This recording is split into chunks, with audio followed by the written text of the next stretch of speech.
శ్రీమాత్రే నమః శ్రీ గురుభ్యో నమః. తదుపరి తులారాశి. తులారాశి వారికి సంబంధించి జనవరి మాసము 2025 మాస ఫలితాలు ఎలా ఉంటాయో ఇప్పుడు మనం తెలుసుకుందాం. సాధారణంగా తులారాశి అనగానే మనకు గుర్తొచ్చేది ఏంటండి అందరికీ? తక్కెట.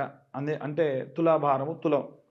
కాబట్టి అన్నీ మేనేజ్ చేసేటువంటి వారు, కష్టములు, సుఖములు, ఆనందము అన్నీ కూడా మేనేజ్ చేసేవాళ్ళు ఈ రాశి వారి యొక్క లక్షణాలు. ఈ రాశిలో సినీ రాజకీయ రంగాల వారికి సంబంధించి విద్యార్థులు, గృహిణులు, వ్యాపారస్తులు, ఉద్యోగులు, భూక్రయ విక్రయదారులు, అలాగే ఏవైనా సరే కోర్టు కేసుల్లో ఉన్నటువంటి వారు, వివాహం కోసం ఎదురు చూస్తున్నటువంటి వారు, అందరికీ సంబంధించినటువంటి విషయాల్లోకి వస్తే, ముఖ్యంగా విద్యార్థుల విషయానికి వస్తే, ఈ రాశిలో ఉన్నటువంటి విద్యార్థులు ఈ మాసంలో అన్నీ కూడా బాగా మేనేజ్ చేస్తూ అన్ని రకాలుగా ముందుకు వెళ్తూ ఉంటారు. ఏవైనా కాంపిటేటివ్ పరీక్షలు ఉంటే గనక దానికోసమని కొంత టైం కేటాయించుకొని అది పూర్తయిన తర్వాతకే మిగిలిన వ్యవహారాల్లో చూడడం జరుగుతూ ఉంది. గృహిణుల విషయానికి వస్తే గనక మీరు ఎప్పట్లా కాకుండా ఇంట్లో ఏవైనా సరే మార్పులు చేసేటువంటి అవకాశం ఉంది. వస్తువులు మార్చడం కానీ, బీరువాలు మార్చడం కానీ, మంచాలు మార్చడం కానీ, వస్తువులు మార్చడం, ఇల్లు మార్చడం అధికంగా జరిగే అవకాశం ఈ మాసంలో కనిపిస్తూ ఉంది. ఉద్యోగస్తుల విషయానికి వస్తే, ఉద్యోగస్తుల్లో ఈ తులారాశి వారికి సంబంధించి ఏంటంటే, ఒక టైం పెట్టుకొని ఈ టైం వరకు ఆఫీస్ పని, ఇంటికి వెళ్ళిన తర్వాతకి నేను మళ్ళీ ఆఫీస్కి సంబంధించినటువంటి విషయాల గురించి డిస్కస్ చెయ్యను అని అనుకున్నప్పటికీ, అప్పటికీ మళ్ళీ మీరు మీ యొక్క ఆఫీస్కి సంబంధించి ఫోన్ కాల్స్ రావడమో, మాట్లాడడమో, ఉద్యోగ స్థలం దగ్గర జరిగినటువంటి ఏమైనా విషయాలు మాట్లాడడమో జరుగుతూ ఉంటాయి. ఎట్టి పరిస్థితుల్లో మీ పర్సనల్ టైం కూడా మీరు కేటాయించండి ఉద్యోగస్తులు. లేకుంటే విపరీతమైనటువంటి కుటుంబంలో ఆందోళన వచ్చేటువంటి అవకాశం కనిపిస్తూ ఉంది. అలాగే ఎవరైనా వివాహం కోసం ఎదురు చూస్తున్న వాళ్ళు ఎవరైనా ఉన్నారనుకోండి, వివాహం కోసం చూస్తున్నటువంటి వారు ఒకవేళ వారి యొక్క వయస్సు 29 సంవత్సరాలు చేరుతుంది, 26 నుంచి 29 సంవత్సరాల మధ్యలో ఉంది, 29 దాటి 30-32 సంవత్సరాలు కూడా వెళ్ళిపోతున్నారు అంటే గనక, మగపిల్లలైతే కన్యాపాశుపతము, మగపిల్లవాళ్ళైతే కన్యాపాశుపతము, ఆడపిల్లలైతే వరపాశుపతం చేసుకోవడం చాలా మంచిది. ఈ పాశుపతము రుద్రంతో సంపుటీకరణం చేస్తూ శివుడికి అభిషేకం చేసి పంచదారతోని ఆ తర్వాతకి హోమం చేస్తారు. ఇలా చేయడం వల్ల ప్రత్యేకమైనటువంటి లాభాలు చేకూరి గ్రహరీత్యా ఏవైనా ఇబ్బందులున్నా, జాతకరీత్యా దోషములున్నా పోయి అనుకూల పరిస్థితులు వచ్చి వివాహం జరిగేటువంటి అవకాశం ఉంది. ఇక భూక్రయ విక్రయ సంబంధిత విషయాలకు వస్తే, తులారాశి వారికి సంబంధించి ఇప్పుడు ఒకవేళ వారు గనక 25 నుండి 35-40 సంవత్సరాల వయస్సు మధ్యలో ఉన్నవారైతే మీకు భూమి నుంచి చాలా అనుకూలమైనటువంటి వాతావరణమే కనిపిస్తుంది. కొనండి తప్ప అమ్మకం మాత్రం చేయకపోవడం మంచిది. అలాగే ఒకవేళ 40 వయస్సు దాటిన తరువాత వాళ్ళు ఎవరైనా ఉంటే గనక భూక్రయ విక్రయ సంబంధితమైనటువంటి విషయాల్లో అమ్మకాలు చేయడం మంచిది తప్ప కొనడం మాత్రం చేయకుండా ఉండడం మంచిది. ఎందుకండి స్పెసిఫిక్ ఎలా చెప్తున్నారు అంటే, వారి యొక్క దశాకాలం జాతకరీత్యా నేను చెప్పినటువంటి వయస్సులో ఉన్న వారికి అది శని మహర్దశాకాలం అయి ఉంటుంది. ఆ శని మహర్దశాకాలంలో మధ్య వయస్కులు కాకుండా ఉన్నవారైతే ఖచ్చితంగా భూమిని వీళ్ళు కొనడం వల్ల తర్వాతకి ఇబ్బంది లేకుండా మంచి లాభాలు వస్తాయి. అలా కాకుండా ఒకవేళ వారు కనుక మధ్య వయస్కులైతే ఇప్పుడు వాళ్ళు అంతకుముందు యుక్త వయసులో కొన్నటువంటి భూమి ఇప్పుడు అమ్మడం వల్ల మంచి లాభాలు గడిస్తూ ఉంటారు.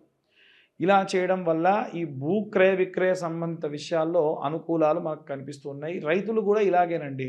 వారికి సంబంధించినటువంటి ఏవైనా న్యాచురల్ కెలామిటీస్ అంటే ప్రకృతి సిద్ధమైనటువంటి వైపరీత్యాలు రాకుండా, పక్కవారి పంట ఏదేస్తే అది మనం వేయకుండా మనం ప్రత్యేకంగా వేసుకుంటే ఎటువంటి ఇబ్బందులు లేకుండా రైతులు కూడా లాభపడతారు. ఇక సినీ రాజకీయ రంగాల వారికి సంబంధించిన విషయానికి వస్తే, చాలామంది సినీ రంగాల వారికి సంబంధించిన వారంటే సినిమా వాళ్ళని అనుకుంటారండి. మీడియా సైడ్ ఉన్న ప్రతి ఒక్కరు, కెమెరామెన్స్ కానివ్వండి, ఎడిటర్స్ కానివ్వండి, యూట్యూబ్ ఛానల్ వాళ్ళు కానివ్వండి, సినిమా వాళ్ళు కానివ్వండి, అంతకంటే పై స్థాయి వాళ్ళు కానివ్వండి, ప్రొడ్యూసర్స్తో సహా సాధారణంగా తులారాశిలో ఉన్న వాళ్ళు ఎప్పటికప్పుడు అకౌంటింగ్ చేసుకునేటువంటి మెంటాలిటీ అండి. ఒకవేళ మీకు లాభం రాకపోతే చూసి ఓపిక పట్టినంత కాలం ఓపిక పట్టి మారిపోండి. అలా కాకుండా మీరు కానీ ఇంకా ఓపిక పడుతూ ఉండడం వల్ల నష్టమే ఉంటుంది.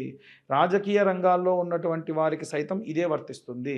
మీరు ఈ పార్టీలో నుంచి ఇంకొక పార్టీలోకి మారాలి అంటే ఇప్పుడు మంచి సమయం, మారడం అనేది చాలా చాలా ఉత్తమము.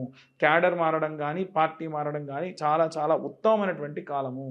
అలాగే ఎవరైనా సరే కోర్టు వ్యవహారాల్లో తిరుగుతున్న వారెవరన్నా ఉంటే గనక వీలైనంత వరకు కూడా ఒక 11 రోజుల పాటు మీ కోర్టు వాయిదా కంటే ముందు నిరవధిక దీక్ష చేసి మంచిగా ఏదైనా సరే అమ్మవారి దేవాలయంలో ప్రదక్షిణాలు చేసి ఏకభుక్తం భూషయనం చేసి కోర్టు వ్యవహారాలకు వెళ్ళండి. అనుకూల పరిస్థితులు గోచరిస్తూ ఉన్నాయి. ఇవి ఈ యొక్క గోచారరీత్యా చెప్పేటువంటి విషయాలండి. పర్సనల్గా వారి జాతకం తెలుసుకోవాలనుకుంటే కింద కనిపించే నెంబర్కి కాల్ చేయొచ్చు, మీ జాతకం తెలుసుకోవచ్చు. ఇక అన్ని వర్గాల వారికి ఎలాంటి రెమెడీస్ పాటించాలి, ఎలాంటి మంత్రం చదువుకోవాలో ఇప్పుడు మనం తెలుసుకుందాం. మనకి ఈ యొక్క జనవరి మాసంలో ప్రత్యేకంగా విద్యార్థులకి, గృహిణులకి, వ్యాపారస్తులకి, సినీ రాజకీయ రంగాల వారికి, వివాహం కోసం ఎదురు చూసే వారికి, కోర్టు గొడవలకు సంబంధించి ఇబ్బందులు ఉన్న వారికి కాను, అలాగే ఏవైనా గృహ నిర్మాణ కార్యక్రమాలు చేసేవారు ఎవరైనా ఉంటే వారికి సంబంధించి ప్రత్యేకమైనటువంటి గ్రహస్థితి వల్ల మనకి బుధాదిత్య యోగం కానీ, అలాగే జనవరి మాసంలో జరిగేటువంటి గ్రహ సంచారాన్ని బట్టి మార్చి వరకల్లా వచ్చేటువంటి షష్టగ్రహ కూటమి, చతుర్గ్రహ కూటమి వల్ల వచ్చేటువంటి ఎన్నో రకాలైనటువంటి మార్పుల వల్ల మనం కొన్ని రెమెడీస్ చేసుకోవడం చాలా చాలా ఉత్తమం.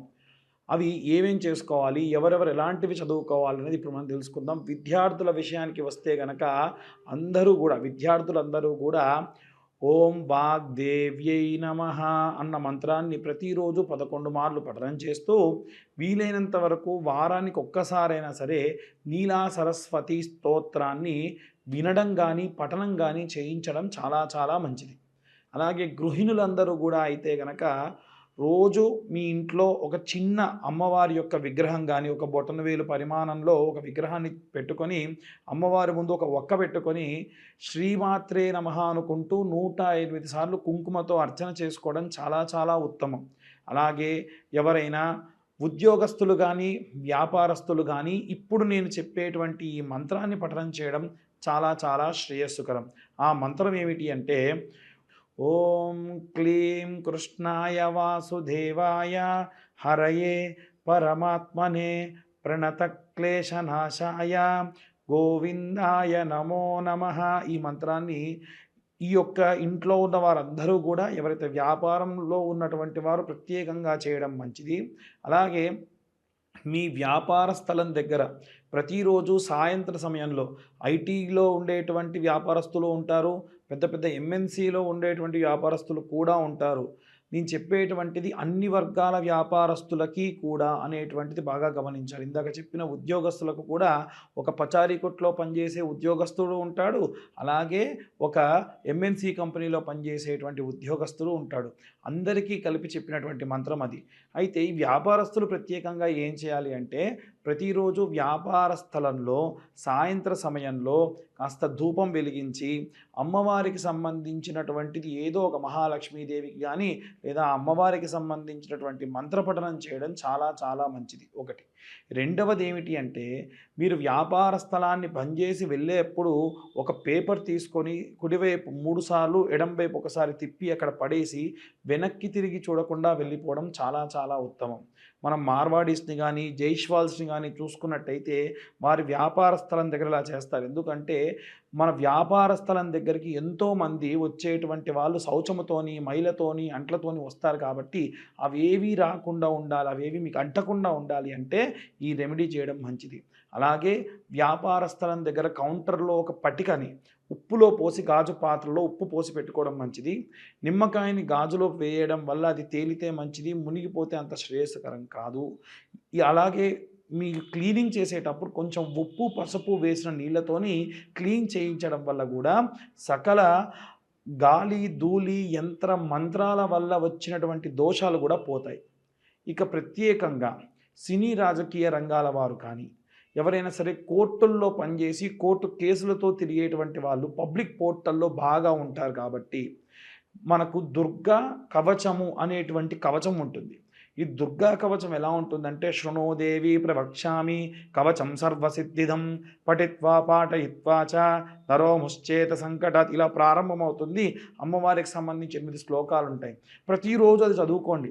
ఎందుకంటే పబ్లిక్ పోర్టల్లో తిరిగేటువంటి వాళ్ళకి ఎంతో దిష్టి తగులుతుంది. అది పోవాలి అంటే ఈ మంత్రాన్ని చదువుకోవడం చాలా మంచిది.